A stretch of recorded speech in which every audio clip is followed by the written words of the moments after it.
గుడివాడలో మాజీ ఎమ్మెల్యే రావి వెంకటేశ్వరరావు దుకాణంపై పెట్రోల్ తో దాడి చేసిన ఘటనలో కొడాలి నాని అనుచరుడు కాళీని పోలీసులు అరెస్ట్ చేశారు. ఈ వార్తకు సంబంధించిన అప్డేట్స్ మనం చూస్తున్నాం.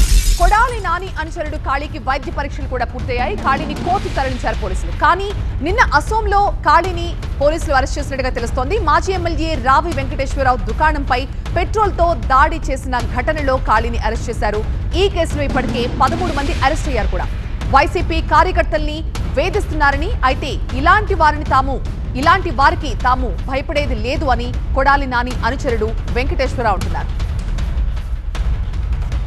2022 సంవత్సరంలో జరిగిన ఒక స్వల్ప ఘటనకు సంబంధించి కేవలం కొడాలి నాని అనుచరులను ఇబ్బంది పెట్టాలి, వైఎస్ఆర్ కాంగ్రెస్ పార్టీ కార్యకర్తలను భయభ్రాంతులు చేయాలనే ఉద్దేశంతో 2 వర్గాల మధ్యన జరిగిన ఒక ఘర్షణకి ప్రేరేపణ ఎవరు అనే దానికి ఉదాహరణ ఇతరులపైన, ప్రత్యర్థులపైన సాక్షాత్తు ఒక పోలీస్ అధికారి కంప్లైంట్ ఇచ్చి ఆయనకి గాయాలు అయినప్పటికీ కూడా ఆ కేసును రిఫర్ చేసి కేవలం 2 సంవత్సరాల తర్వాత ఎవరైతే వైఎస్ఆర్సీపీ కార్యకర్తలు ఉన్నారో వారిని వేధించాలనే ఉద్దేశంతో నాన్ బెయిలబుల్ సెక్షన్స్, హత్యాయత్నం కేసు కాకుండా మరి గ్రేవ్ అఫెన్సెస్ పెట్టి కేవలం భయభ్రాంతులు చేయాలనేది చేస్తే ఈ రాష్ట్రంలో వైఎస్ఆర్ కాంగ్రెస్ పార్టీ కార్యకర్తలు ఎవరో కూడా తిరిగికోళ్ళు, భయపడి పారిపోయేవాళ్ళు